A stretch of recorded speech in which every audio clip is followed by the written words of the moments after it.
자, 여러분 안녕하십니까? 오늘은 지금 제3범죄 두 번째 시간, 오늘은 그 배임죄 부분에 대해서 정리합니다. 지금 우리가 제3범죄의 가장 난이하다곤 횡령 부분과 배임죄 부분을 지금 다뤄보고 있어요. 자, 그러면 이 배임죄 상당히 복잡한 이론이 많습니다. 판례도 여러 번 나왔고. 자, 그러면 25번 문제를 한번 보시죠.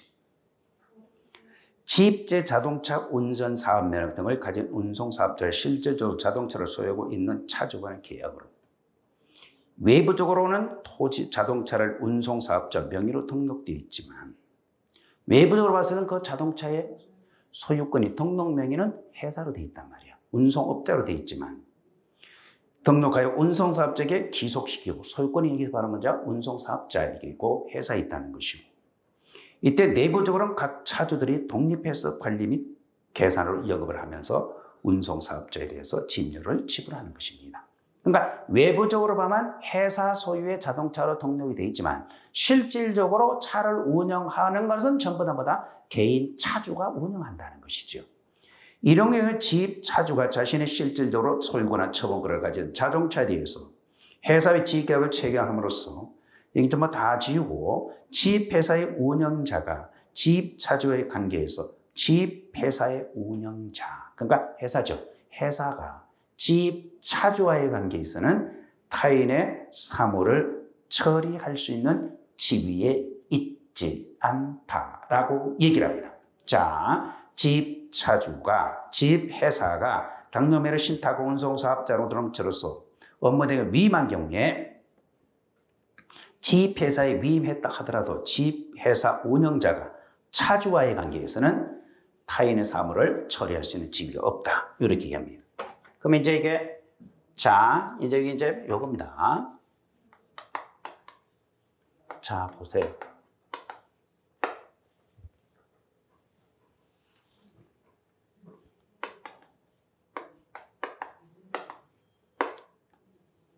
이 배임죄 부분은 이게 이제 본질이 뭡니까? 배신설입니다. 신뢰관계의 배반의 중점을 두는 배신설이 배임죄의 본질이에요.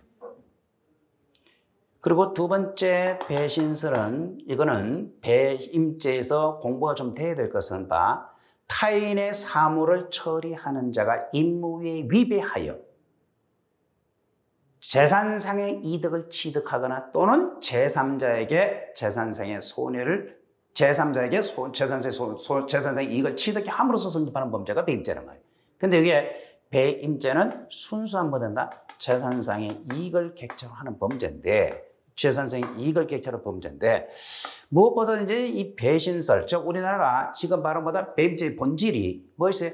권한 남용설과 배신설과 그 다음에 이원설이 있습니다. 이제 학설인데, 근데 이제 거두절미하고 여러분들이 아는 것은 현재 배임죄의 본질은 배신설이다. 그리고 집에 가셔서 혹시나 이게 배신설과 권한 남용설 이런 것들을 좀 여러분들이 참고로 한번 여러분들이 보셔서 같이 공부를 하셔야 됩니다. 객관식으로 혹시나 물어볼 수가 있어요. 자, 그러면 이 배임죄에서 봐요. 공부되려면 가장 기본적인 판례 말고 케이스 먼저 사례로 나올 수 있는 게 여러 가지 있을 수 있어요. 여기서 바로 뭐죠? 부동산의 이중 저당, 부동산의 이중 매매, 동산의 이중 매매, 이런 것들을 이런 건 여기에 나온 건 전부 다 뭐죠? 객관식보다는 사례로 나올 수 있는 여지들이 있는 것들이거든요. 옛날에 어디에서도 고시에서도 수없이 출제가 됐던 부분들이다라고 봅니다. 특히 여기서 여러분들 이제 눈여겨봐야 될 게 있어요. 부동산의 이중 저당. 이게 바로 대법원 판례가 깨졌습니다. 그렇기 때문에 이 판례를 오늘 중심으로 보셔야 돼요. 여기 이제 이거 보고, 그 다음에 부동산의 이중 매매와 동산의 이중 매매 요것들을 가지고 우리는 반드시 정리가 돼야 돼요. 뭐 여기 이제 앉아 계신 분들은 뭐다 초짜들은 아니기 때문에 제 기본적인 건 있기 때문에 이런 거 가장 문제시 되는 거 있잖아. 논점 되는 거 이런 것들을 중심으로 해서 정리합니다. 자, 그러면 여기 이제 분명히 배임죄가 되려면 뭐가 될까? 주체가 뭐예요? 주체가 타인의 사물을 처리하는 자야. 처리하는 자. 그러면 타인의 사물을 처리한 자. 이게 이제 주체야. 그러니까 이게 항상 이제 이걸 갖고 싸운다고. 그러면 타인의 사물을 처리한 자가 돼야말로 배임죄의 주체가 된단 말이에요. 타인의 사물을 처리한 자가 배임죄의 주체인데, 그럼 이 집차주라고 하는 것은 뭐냐? 한번 보여봐요. 요 판례가 이겁니다. 요 A라는 회사가 있어요. 근데 요 갑이라는 사람은 자동차를 화물 트럭을 운전하고 있습니다. 자, 여러분 한번 볼까요? 화물 트럭.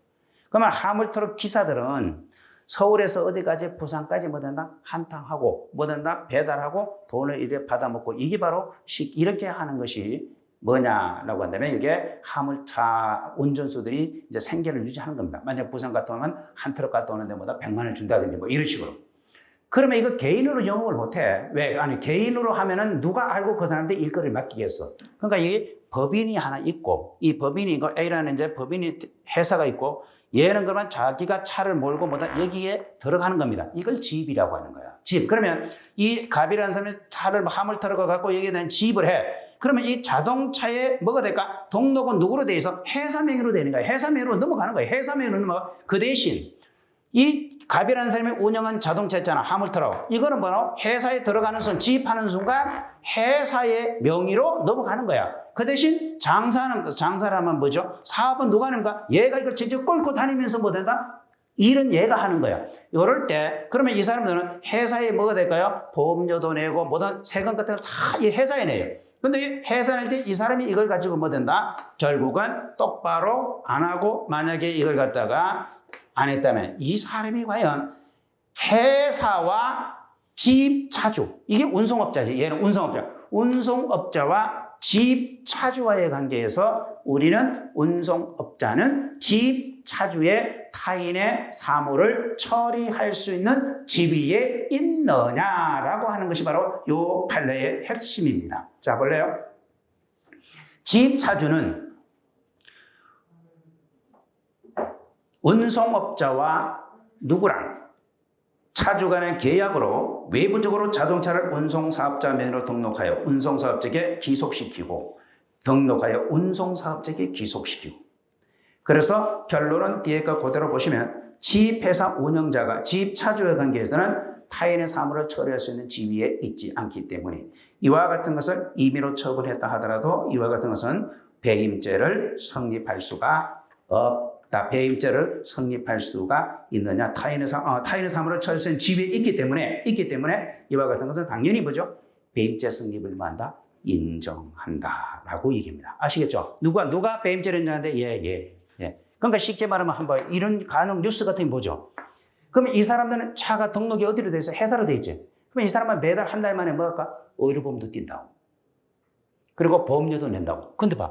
이놈이 의료보험, 그런 뉴스 나오잖아. 의료보험, 이거 차주들한테 의료보험 받아가지고 의료보험 받는다? 보험공단이 안 내고 뭐다 지갑보다 먹었다든지. 아니면 이런 것들을 전부 다 먹어야 될까? 또는 건강보험관리공단에 보다 건강보험 안 내고, 안 띄고, 뭐 이런 거, 이렇게 전부 다 뭐 된다? 얘는 배임이 되는 겁니다. 요 운송업자는 타인의 사물을 처리할 수 있는 지위에 있다라고 보시면 돼요. 그러니까 운송업자는 누구예요? 개인 차주의 사물을 뭐 한다? 처리하는 자의 지위에 인정된다. 부터시야. 그래서 얘가 만약에 지입료를 갖다가 뭐 된다? 띄어먹었다든지 아니면 얘가 매달 냈던 뭐다? 건강보험이라든지 세금 같은 걸 뭐다? 여기서 뭐다? 임말폭해 됐을 때 이건 전부 다 뭐다? 배임의 문제가 나온다. 이렇게 얘기합니다. 알아들었어요? 거기 이제 타인의 사물을 처리해 준 자라고 보면 본 판례는 지입회사 운영자 피고인이 피해자의 성낙 없이 제3자에게 저당권을 설정해주고 말이에요. 이 자동차를 있잖아. 저당권을 설정해주고 이런 경우는 피해자의 재산상의 손해를 가한 경우로 배임죄를 구성한다. 한번 뭐 들어봐요. 이게 얘가 트럭은 얘가 몰지만 누구 소유로 돼 있죠? 누구 명의로 돼 있죠? 회사 명의로 돼 있죠? 근데 이 회사의 사장은 뭐 된다? 얘가 끌고 다니는 이 자동차는 뭐 된다? B에게 뭐가 될까? 결국은 건저당 설정과 돈이 비거든요. 이럴 때는 그럴 권한이 있어 없어? 없죠. 이럴 때 얘는 전부 다 배임의 문제가 나온다. 이렇게 얘기하는 겁니다. 아시겠죠? 조심해요. 근데 요 판례 못지않게 또 중요한 게 하나 있어요. 요 집 차주와 관련된 판례, 이런 판례가 아닌데 기억나는가 모르겠어요.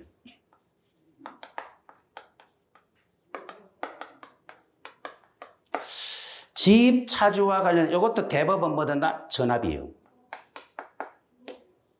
대법원 전합 합의적 판결인데 이거는 자법 이렇게 있대. 요 갑이라는 사람이 있습니다. 요 갑이라는 사람은 여기 A라는 집 회사에 똑같아. 갑이라는 사람은 A라는 결국은 집 회사에 자동차를 지입을 했어요. 똑같아. 지입했어. 그러면 결국은 지입을 했어요. 그러면 등록명의는 누가 되는 거죠? 회사가 등록명의로 넘어가는 거죠. 내가 이제 자동차 몰고 이제 이 회사에 이제 집어넣는 거란 말이에요. 그러니까 지입을 했으면 이 자동차의 등록명의는 회사가 되는 겁니다. 근데 실제로 자동차를 몰고 다니는 놈은 누구라? 갑이라는 사람이 몰고 다니면서 영업을 하는 거죠. 지입이라는 용어 알죠? 그걸 알아야 돼. 그걸 모르면 지금 여기 뭐다 헷갈린다는 거야. 그러니까 이게 지입을 자동차를 이제 이게 집어넣었어. 지입이라고 집어넣는다 그래. 집어넣어. 그러니까 회사 명의로 차가 이제 넘어갔어. 실제로 그러면 영업은 누가 해? 내가 끌고 다니면서 영업을 해. 근데 이거 봐. 이때 갑이라는 사람이 이 자동차를 병에게 있지. 병에게 처분했어요. 매각했어요. 요거. 아까는 지금 저쪽에서 본 거는 지금 이 지문에서 뭐다? 요놈. 운송회사에서 차주 몰래 저당권 설정하고 돈을 빌린 거고, 이번엔 반대가 돼요. 뭐 차주가 회사에 등록된 자기가 몰고 다니는 자동차를 제3자에게 매각했거나 처분했을 때 A의 갑의 재청이 뭐냐? 요 얘기입니다. 아시겠죠? 이거 대법원 전 합의적 판결이에요. 아까는 얘가 재청을 물어봤죠? 운송회사가 차주의 의사에 반해서 그 자동차를 건저당 설정으로 돈 빌렸을 때 말하는 거예요. 이번에는 누가? 차주가 회사 명의로 등록된 자신의 자동차를 뭐된다? 제3자에게 매각했을 때 얘는 횡령죄가 되느냐 안 되느냐 그 문제입니다. 자, 소유가 뭐죠? A가 너무 소유죠. 그러니까 갑의 입장에서는 타인 소유 자기가 점유하고 있는 거예요. 자기가 점유. 이때 갑은 바로 뭐죠? 중요합니다. 요 횡령죄가 인정돼요. 이것도 집 차주의 사건이에요. 집 차주의 사건에서 차주가 운송회사의 상의 없이 운행 관리권을 집 차주로부터 운행권을 위임받아 이런 경우는 여기 핵심이 이런 게 나와요. 그러면 요 집 차주에서 만약 시험 문제 이렇게 나옵니다. 객관식 문제 같은 거 나오면 이렇게 물어주세요. 요 판례를 보고 횡령처를 이끌어냈을 때 집 차주에서 차주가 임의로 처분했을 때 보관자는 소유자가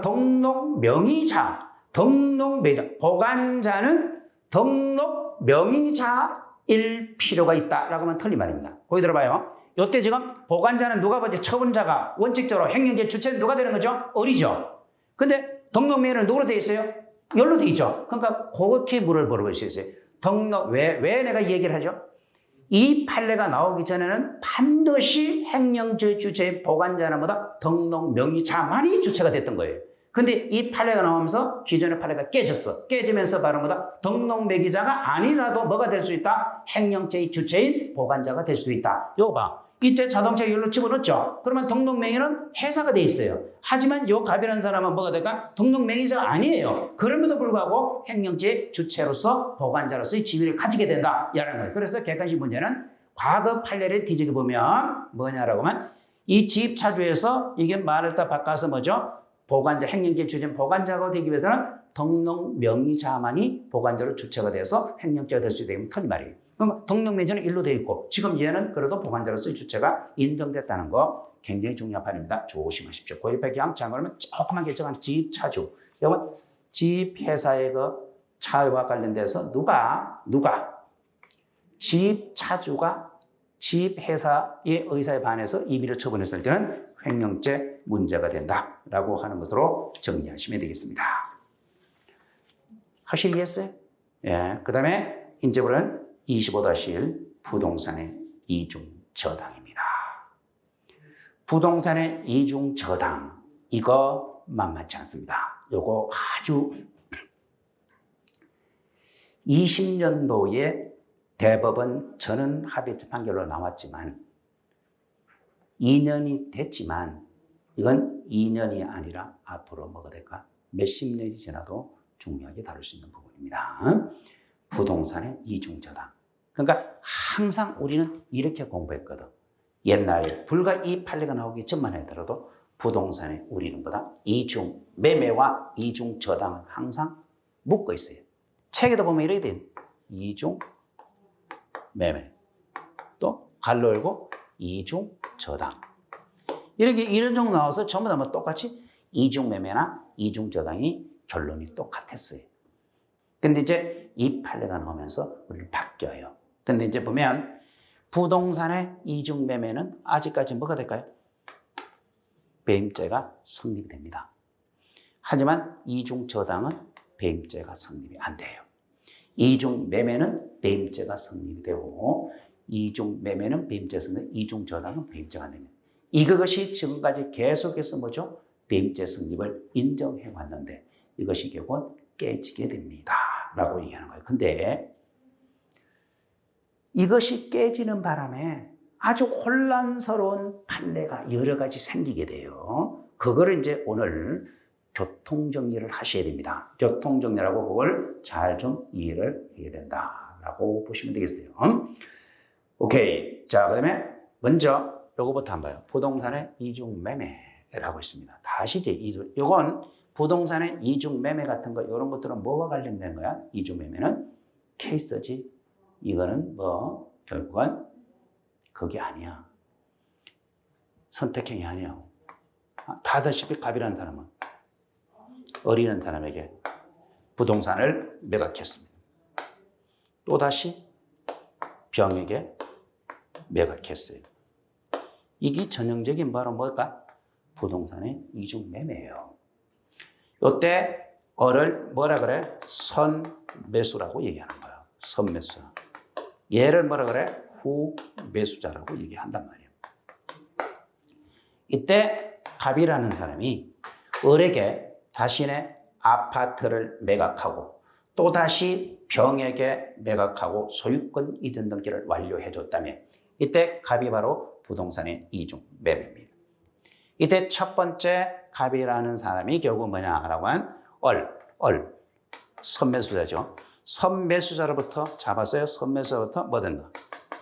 계약금을 수령한 다음에 또다시 병에게 뭐 된다? 매각했다면 요거는 뭐가 될까요? 계약금을 선매수자 계약금만 서로 병에게 또다시 이중매매를 했다면 이와 같은 것은 우리는 뭐다?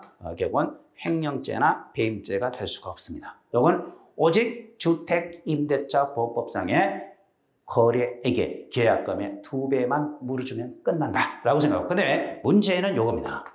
근데 얼로부터 선매수자로부터 중도금을 수령했어요. 중도금을 수령했다. 이거 헷갈리면 안 됩니다. 잡아요. 예로부터 중도금을 수령했다고 해서 얼로부터 중도금을 수령했다고 해서 갑에게 배임죄의 실행에 착수가 된다는 뜻은 아니에요. 그러면 얘한테 중도금을 그걸 애들이 많이 다시 물어보는데 얘 얼로부터 중도금을 수령했다면 갑이라는 사람은 타인의 사물을 처리할 수 있는 지위가 발생하게 됩니다. 그러니까 소유권 이전 등기에 협력해야 될 의무가 발생한다는 거예요. 이게 그러니까 배임죄의 주체로서의 지위가 생기는 거예요. 그리고 배임죄에 그러면 실질적 실행의 착수는 언제냐? 잘 봐요. 이거 후매수인. 후매수인. 병으로부터 뭐가 될까? 병으로부터 중도금을 수령해야 실행에 착수가 되는 거고 기수 시기는 뭐 된다? 병에게 소유권 이전 등기가 완료됐을 때 뭐 된다? 기수가 된다. 이렇게 정확하게 이해하셔야 됩니다. 헷갈리면 안 돼. 혹시나 얼로부터 선매수자로부터 우리는 뭐죠? 중도금을 수령했으면 배임죄의 실행에 착수가 된다는 뜻이 아니에요. 배임죄 단지 선매수자로부터 중도금을 수령했다면 얘는 타인의 사물을 처리할 수 있는 지위, 다시 말하면 타인의 사물을 처리할 수 있는 지위, 배임죄의 주체는 될 수가 있다. 하지만 배임죄의 실행에 착수는 반드시 후매수자로부터 뭘 받아야 돼? 중도금을 받고 그 다음에 최종적으로 후매수자에게 소유권 이전 등기를 완료해야 기수가 된다는 것을 조심해야 됩니다. 그리고 이제 이 부분을 이제 정리하고 그 다음에 이제 처음부터 부동산의 이중매매 같은 거 나오면요, 무조건 잘 모르면 이런 말이 객관식이 나올 수 있거든. 횡령죄가 된다라고 이런 말 무조건 털리는 거예요. 횡령죄하고 부동산 이중매매하고는 전혀 상관이 없는 거예요. 횡령죄는 처음부터 뭐죠? 생길 수가 없어요. 그러니까 횡령죄는 얘는 배임죄의 문제가 되는 것이지 횡령죄 문제는 항상 객관식으로 그렇게 연결시켜. 그러니까 이중매매는 배임죄 문제는 나오지 횡령죄 문제는 절대로 나올 수 없다는 것을 꼭 정리를 하셔야 됩니다. 객관식으로 이렇게 되고 그 다음에 부동산의 이중저당입니다. 부동산의 이중저당과 관련되는데 그럼 부동산의 이중저당은 어떤 것이냐라고 하는 것을 한번 보십시오. 이유라고 얘기를 합니다. 라고 얘기해요. 이것도 과거판례면 이거 100% 뭐가 될까요? 이건 배임이었습니다. 근데 이제 요원 선생님보다 20년이 나왔는데 좀 오래됐네요. 오래됐어도 앞으로도 계속 울가먹을 용도가 되기 때문에 중요한 의미를 가지게 되는 것이다. 라고 보는 거예요. 자, 그런데 여기는 이제 우리는 이렇게 됩니다. 거기 들어보세요. 이제 이중저당인데.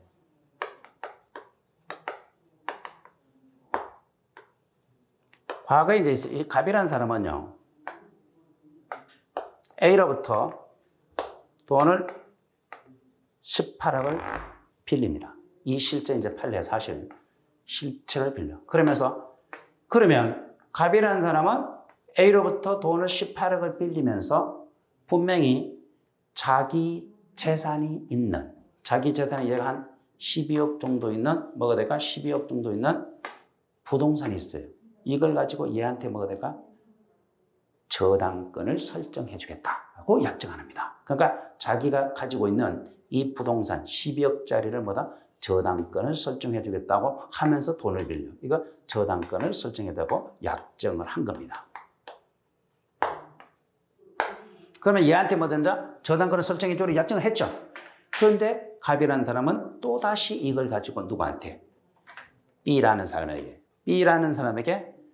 돈을 빌리면서 요거는 약정만 했지 아직까지 건전 설정 안 했거든. 요로 또다시 바로 뭘까? 결국은 12억짜리 바로 얘한테 또다시 요 12억짜리 땅을 결국은 건저당 설정을 해주는 겁니다. 이게 바로 그러면 똑같은 부동산 하나를 가지고 A에게 또 B에게 이중으로 저당 잡히는 거죠. 이게 바로 이제 건저당, 이중 저당이라고 얘기해요. 이런 경우에 과거 같으면 갑이라는 사람은 바로 뭐가 될까? 배임죄 문제를 논할 수가 있었어요. 근데 지금은 논하지 않는다. 그 이유가 뭔가 한번 보세요. 부동산 이중 저당. 채무자가 금전 채무를 담보하기 위한 저당권 설정에 따라 채권자에게 그 소유 부동산에 관하여 저당권을 설정할 의무를 부담하게 된 경우 채권자에 대한 채권자의 관계에서 타인의 사물을 처리한 자에 해당하지 않고 이때 채무자가 제3자에게 먼저 담보물에 관한 저당권을 설정하거나 담보물을 양도하는 등으로 담보가치를 감소 또는 상실시켜 채권자의 채권 실현에 위험을 초래하는 경우에도 배임죄는 성립될 수 없다라고 하는 겁니다. 그러니까 여기에 이중저당. 그건 사실관계 한번 볼래요? 피고인 갑으로부터 18억 원을 빌리면서 담보로 피고인 소유의 아파트 결국 간명이 사순위 건저당 설정해 주로 약정을 했어요. 그러니까 얘는 18억을 돈 빌리면서 자신의 아파트를 결국은 담보로 설정해 주라고 약정을 맺은 겁니다. 건저당을 설정해 주기로 약정을 했음에도 불구하고 또 12억으로 사순위 건저당 설정해 줌으로써 12억 상당의 얘는 바로 누구한테? A에게 손해를 입혔고 그 다음에 누구에게? 갑이라는 사람은 12억의 손해를 얻었다. 결국 A에게 12억의 손해를 입혔고 누구한테는? 결국 똑같은 부동산이 있는데 그걸 가지고 뭐 한다? 건전상 설정 또 한 번 해줬으니까 결국은 이런 부분이 12억 상당의 재산상 이득을 취득했다고 가백하고 금액에 상당한 손해를 가했다고 해서 특가법으로 기소가 됐어요. 특가법으로 기소된 사건에 대해서 우리는 타인의 사물을 처리할 수 있는 집이 있지 않기 때문에 이때 갑이라는 사람은 뭐다? 배임죄 성립을 부정한 거예요. 분명히 명백하게 이중저당 맞죠? 갑에게 돈 18억 빌리면서 자신의 부동산 12억짜리를 뭐다? 저당권을 설정해주도 약정해놓고 그걸 가지고 뭐다? 또다시 뭐든다? B에게 뭐든다? 돈을 빌리면서 B에게 12억짜리 그 저당권을 설정해줬다면 갑이라는 사람은 결국 12억의 이득을 얻었고 그 다음에 상대적으로 결국은 첫 번째 약정했던 에게 손해를 입힌 게 아니냐. 그래서 우리는 배임죄가 되지 않느냐. 이런 식으로 배임죄 요 기기로 기소가 됐던 겁니다. 하지만 거기 보다시피 우리나라 판례는 타인의 사물을 처리할 수 있는 집이 갑에게는 결국은 사물을 처리할 수 있는 집이 채무자에게는 지위가 있게 하기 때문에 주체가 될 수 없기 때문에 배임죄 성립을 부정했던 판례다. 그렇게 정리하시면 되겠습니다. 자, 그 다음에 우리는 밑에 거는 배임죄 26번 배임죄 성립을 인정 안 합니다. 요거는 이렇게 돼요. 아파트 분양권이요. 아파트 분양권은 물건이 아니라 채권입니다. 고로 이중적으로 처분했다 해도 배임죄 성립을 부정한다. 조심하세요. 조심하시기 바랍니다. 그래서 아파트 분양권은 이게 이제 아파트 분양권 이정 처분 사건 배임죄 성립을 부정하는 거예요. 조심하고. 자, 그러면 여러분들 이렇게 한번 보십시오. 이거 좀 하나 좀 알았으면 좋겠어. 뭐냐? 요거 거기 나오는 바람에 상당히 좀 뭐든데 복잡하게 좀 전개가 되는데 여기 일단 요거부터 한번 봐요. 부동산에 이제 해서 이게 자꾸 이제 보니까 저건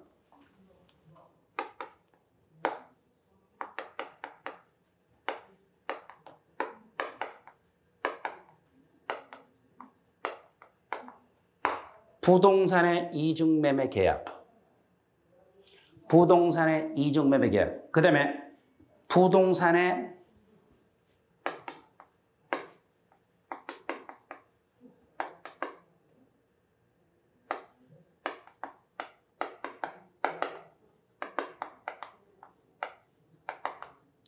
부동산의 이중 교환 계약, 교환한다. 부동산의 이중 교환 계약. 그 다음에 부동산의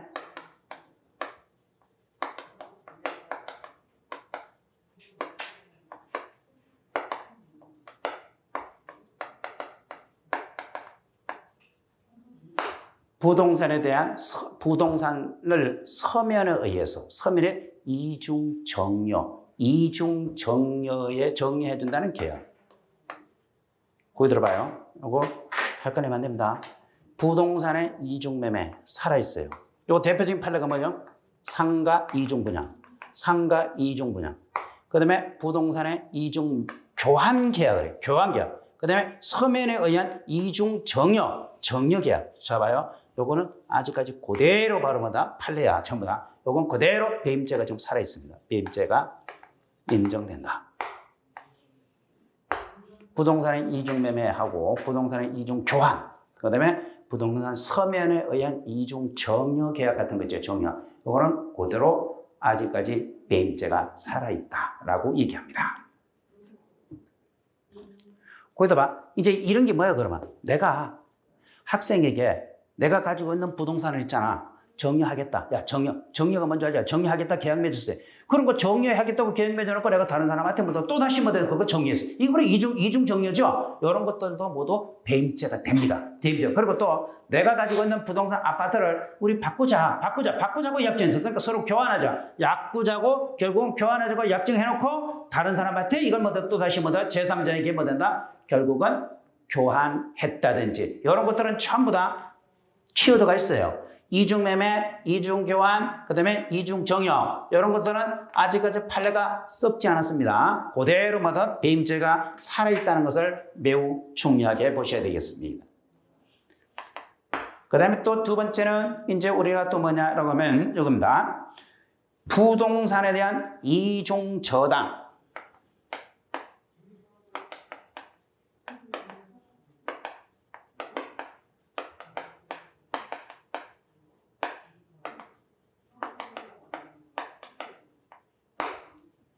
부동산에 대한 이중 건저당 설정, 저당 설정 똑같죠? 이중 저당 설정이고. 그 다음에 두 번째.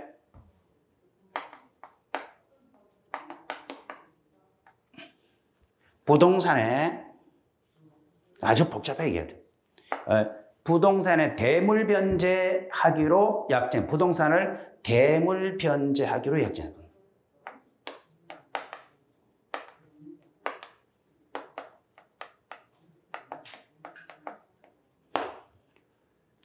부동산을 대물 변제하기로 약정을 했음에도 불구하고 이걸 또다시 제3자에게 팔아쳐먹는 거. 그 다음에 세 번째는 바로 뭐다?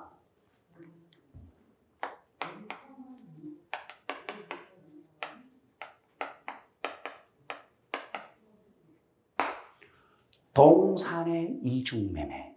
동산의 이중매매. 동산의 이중매매. 그 다음에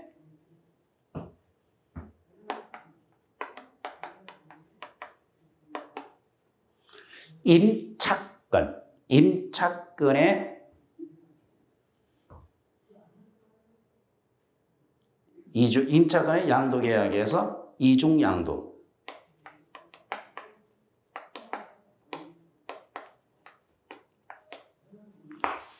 임차권의 이중양도계약. 그 다음에 또 판례가 하나 있는데 그거 잘 기억이 안 나는 보다 주권인가 주권 발행 전 주식 양도요.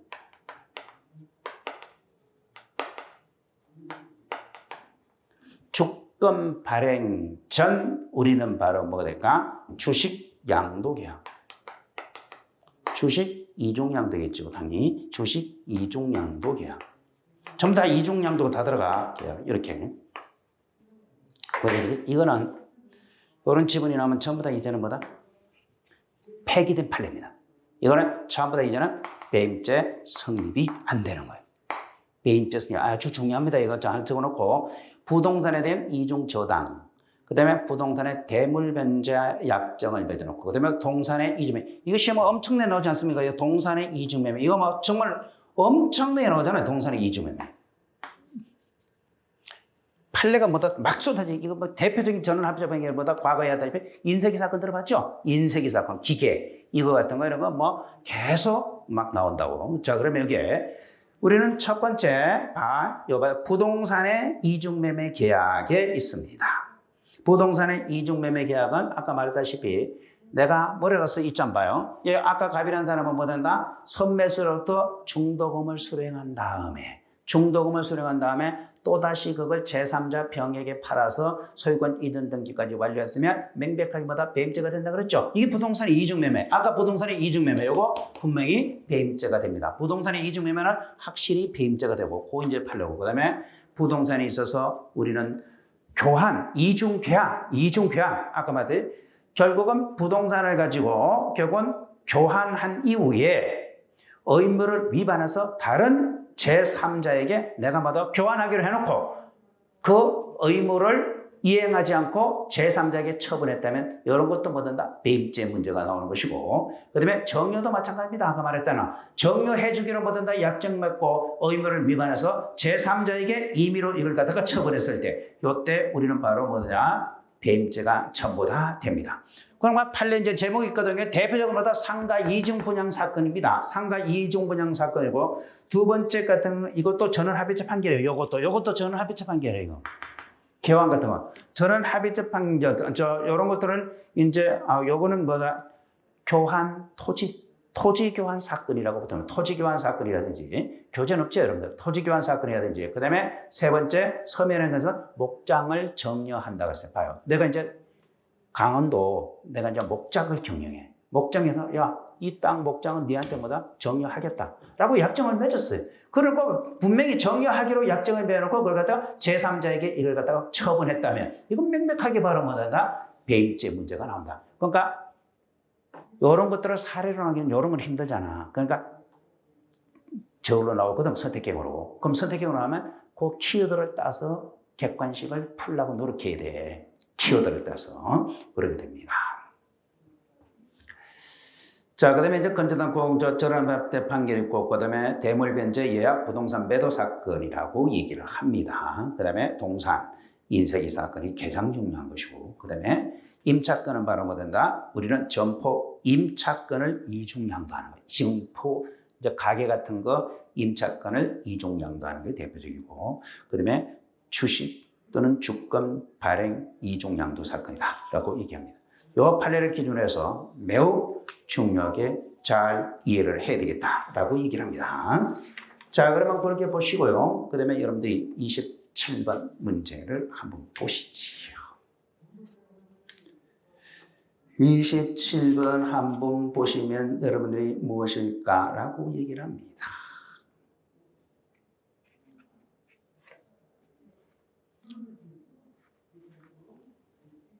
이것도 어려운 판례고요. 피고인이 피해자로부터 금전을 차용하면서 피고인이 국민보험공단한테 가지는 요양급여 채권을 피해자에게 포괄담보로 제공하는 채권 양도담보계획을 체결하고요. 채권 양도담보 체결하고 그 채권을 친행인 공소회의인이 채권자에게 이중으로 양도하고 국민건강보험공단으로부터 돈을 받아냈다면 이런 것은 그래서 받아가지고 형이, 친형이 돈을 받게끔 했다면 이때 피고인은 말이에요. 상당한 금액을 뭐한다? 취득하게 된 경우로서 우리는 여기서 재산상에 취득하게 한 경우 피고는 타인의 사물을 처리한 사람으로 볼 수 없다고 해요. 이것도 타인의 사물을 처리할 수 있는 사람으로 볼 수 없기 때문에 배임죄 성립을 부정했다. 그러니까 요양급여 국민보험관은 요양급여 이것도 타인의 사물을 처리할 수 있는 질관이기 때문에 이와 같은 것도 배임죄 성립을 부정했던 판례고 그때 밑에 것도 마찬가지입니다. 채권 양도 담보 계약 불이행 사건 이것도 전부 다 읽어보시고 배임죄 성립을 부정했던 판례다라고 하는. 그러니까 배임죄가 대부분 뭐든 다 안 되는 판례가 대부분이요. 그렇기 때문에 그런 걸 한번 보시기 바랍니다. 그 다음에 이제 28번은 지난번에 얘기했지만 가상자산 비트코인. 비트코인이 과연 재산상의 이익이냐? 재산상의 이익으로 볼 수가 있습니까? 있다. 비트코인은 재산상의 이익에 해당하지만 아직 우리 현행 형법상 법정 화폐와 동일하게 취급하지는 않는다. 법정 화폐와 동일하게 취급하지는 않는다. 그리고 형법을 정해서 법정화폐와 동일하게 취급하지 않고 법적으로 보호받을 가치도 없는 것이다. 그렇기 때문에 이 비트코인은 지난 시간에 했죠? 재물이 아니기 때문에 우리는 재물에 해당하지 않는다. 그래서 전자지급에 이체된 타인의 결국은 뭐죠? 그것을 비트코인을 임의로 사용했다 하더라도 횡령죄는 성립될 수 없다. 그리고 밑으로 바로 가면 배임죄도 성립될 수 없다라고 하는 겁니다.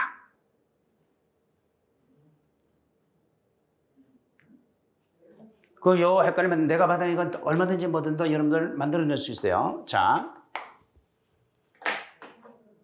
비트코인. 비트코인 가상자산. 이렇게 하면 돼. 비트코인 가상자산은 우리는 일단은 재산상의 이익은 된다. 재산상의 이익은 되고 이건 재물은 아니다. 그 다음에 두 번째 법정화폐.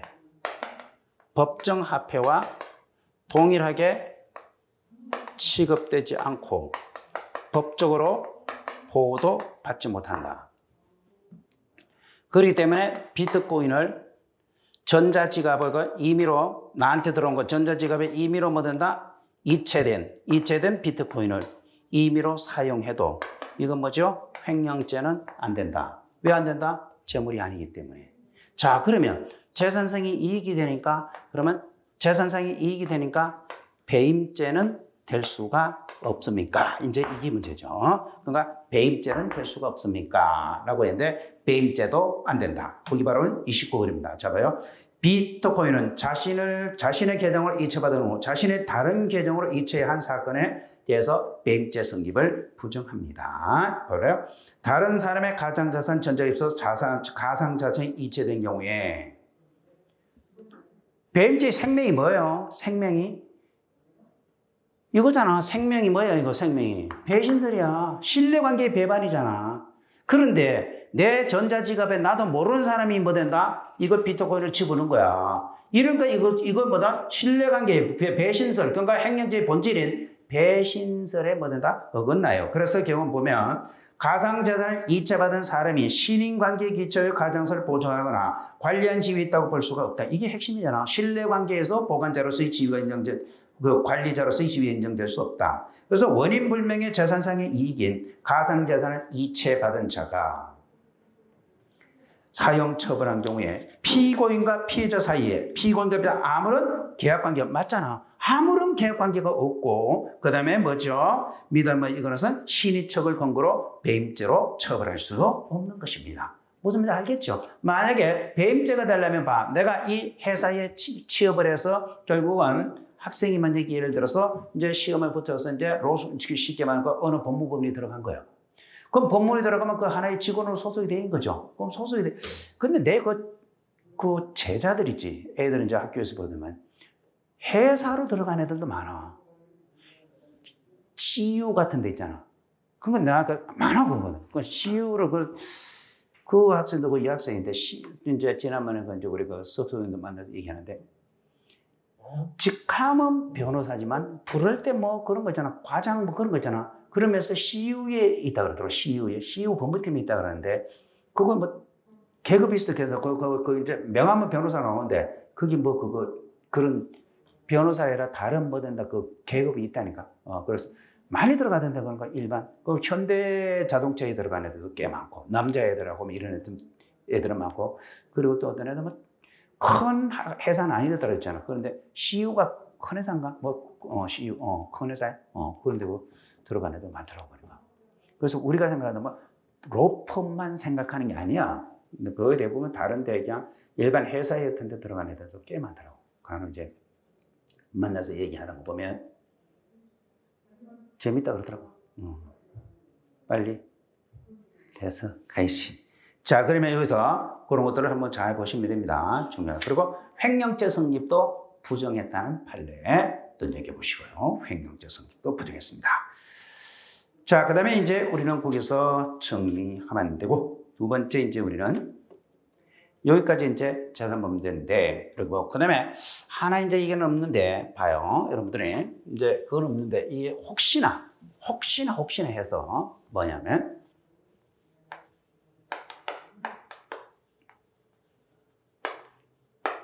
이제 이런 것들이 이제 바로 이제 그러고 그러면 혹시나 작물죄 같은 거라든지 이런 건 작물죄 같은 것은 작물의 뭐냐 개념, 작물의 개념하고 그다음에 두 번째 작물에서는 가장 중요한 게 요것만 보면 돼. 다른 거 없어 뭐.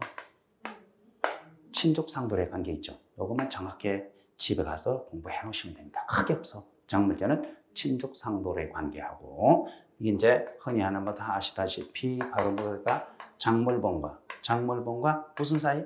피해자 사이. 작물범과 피해자 사이.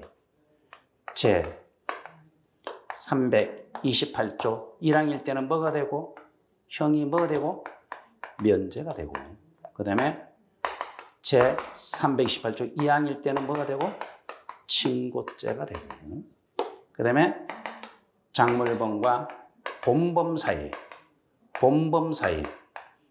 제 328조 1항이 되면 328조 1항이 되면 필요적 감면이 되고 그리고 제 328조 2항이 되면 형법상 규정이 없다. 그죠? 요건 이제 집에 가서 이렇게 안 나오고 해서 되고 내용을 다 알아야 된다는 거죠. 그냥 내가 이제 논점만 딱 잡아주는 것이고, 그렇게 하고, 그 다음에 작물 보면서는 크게 이제 판례 한두 개, 작물. 근데 요번에 시험 문제, 여러분도 그거 있던데. 그 병시 시험을 1차 보는 거 작물, 알선 행위만 있으면 기수 계약이 이루어져야 된다든지 인도가 돼야 되는지 거기에서 알선 작물 알선제 기수식이 나온 거 있잖아. 그거 객관시험 선택 문제 있대. 그러니까 그거 그냥 하나의 지문으로 나오더라고. 그러니까 이거는 우리는 알선 행위만 있으면 되지. 그걸 갖다가 그 물건이 작물이 인도되거나 이런 거 필요 없잖아요. 그죠? 그런 거 그게 이제 바로 문제가 그런 건 나오면 그냥 점수 객관식 선택 행위라고 해도 그냥 점수 주기 위해서 나오는 거지. 떨어뜨리려고 하는 게 그런 거 맞추면 다 맞춰 누구든지 그런 건 틀린 사람이 없어요. 그러니까 시험 문제는 항상 다 어렵고만 나올 수 없고, 그러니까 시험과 섞여 있을 때 그런 문제로 이제 나오는 게 바로 작물이에요. 근데 이제 이거는 친족 상도례하고 관련돼서 이거는 된다. 나중에 혹시나 된다. 좀 다른 사례하고 엮으면 하나의 된다. 케이스로 만들어질 수도 있는 여지도 있다라고 하는 것들을 한번 생각하면서 한번 들어 놓으시고 공부를 좀 준비해 놔야 되겠다라고 얘기를 합니다. 자, 이제 우리는 그렇게 정했습니다. 자, 그 다음에 30번입니다. 30번은요, 금융감독은 금융감독 원장. 여기까지 하고 좀 쉬었다 하겠습니다. 30번에 이제 마지막 이제 가요. 여기까지가 봐요. 여기까지가 이제 우리는 횡령과 배임을 중심으로 해서 좀 논점이 되는 판례, 이런 것들을 가지고 정리를 했습니다. 잠시 쉬었다 하겠습니다.